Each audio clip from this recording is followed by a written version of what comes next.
اللہ تعالیٰ کا سب سے بڑا احسان جو ہم پر ہے وہ یہی ہے کہ اللہ تعالیٰ نے ہم کو لا الہ الا اللہ محمد الرسول اللہ کی گواہی دینے والا بنایا۔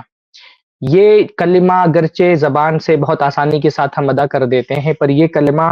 دنیا کا سب سے بھاری کلمہ ہے۔ سب سے بڑی بات جو اس کائنات میں کہی گئی ہے وہ ہے لا الہ الا اللہ، اللہ کے علاوہ کوئی معبود نہیں ہے۔ یہ کلمہ اتنا وزنی اور اتنا بھاری کلمہ ہے، رسول اللہ نے فرمایا اگر ساتوں آسمان و زمین ترازو کے ایک پلڑے میں رکھ دیا جائے اور لا الہ الا اللہ کو ترازو کے دوسرے پلڑے میں رکھ دیا جائے لمالت بہن، تو یہ کلمہ اتنا بھاری کلمہ ہے کہ یہ ایک چھوٹا سا کلمہ پورے ساتوں زمین و آسمان پہ بھاری پڑ جائے گا۔ یہ کلمہ اتنا عظیم کلمہ ہے، یہ کلمہ اتنا عظیم کلمہ ہے، رسول اللہ نے فرمایا اگر آسمان و زمین ایک کڑے کی طرح ہو اور اس کڑے سے لا الہ الا اللہ کو گزارا جائے تو یہ کڑا ٹوٹ جائے گا۔ یہ کلمہ اتنا عظیم کلمہ ہے۔ اللہ تعالیٰ کا بہت بڑا فضل اور بہت بڑا احسان ہے کہ اللہ تعالیٰ نے ہم کو اس کلمے کی گواہی دینے والا بنایا، اللہ تعالیٰ نے ہم کو اس کلمے کی ہدایت دی، اللہ رب العالمین نے اس کلمے کے معنی و مفہوم کو سمجھنے والا بھی بنایا، اور اپنے دل و دماغ میں، اپنے روح میں، اپنے عقیدے میں اس کلمے کو رچانے اور بسانے کی اللہ رب العالمین نے ہم کو توفیق نصیب فرمائی ہے۔ واللہ یہ کلمہ دنیا کا محبوب ترین کلمہ ہے۔ ایک زبان سے ادا کی جانے والی باتوں میں سب سے بڑی بات کیا ہے؟ لا الہ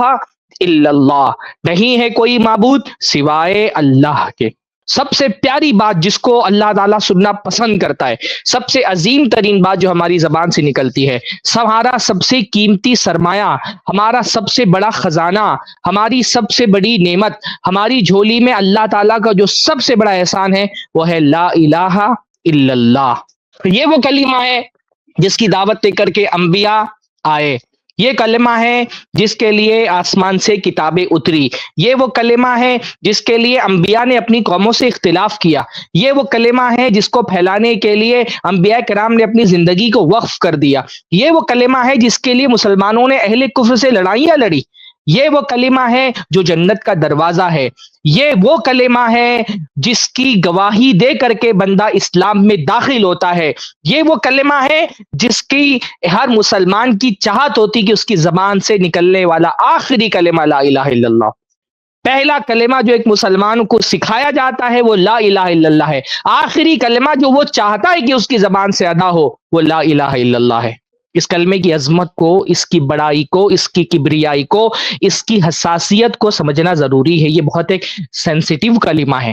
یہ کلمہ محض زبان سے نکلنے والا ایک جملہ نہیں ہے، یہ اللہ تعالیٰ کے ساتھ کیا گیا ایک عہد ہے، اللہ سے کیا گیا ایک وعدہ ہے۔ جب بندہ کہتا ہے نا لا الہ الا اللہ تو اللہ تعالیٰ سے وہ دو وعدے کرتا ہے، یہ عہد کرتا ہے اللہ تعالیٰ سے۔ یہ کلمہ دو اجزاء پر مشتمل ہے، اس کے دو پارٹ ہیں، لا الہ یعنی نہیں ہے کوئی معبود، اس کو نفی کہا جاتا ہے، ڈینائل، الا اللہ سوائے اللہ کے، نہیں ہے کوئی معبود برحق، نہیں ہے کوئی سچا معبود سوائے اللہ تعالی کے۔ پہلے پارٹ میں ڈینائل ہے اور دوسرے پارٹ میں افرمیشن ہے، پہلے پارٹ میں نفی ہے اور دوسرے پارٹ میں اثبات ہے،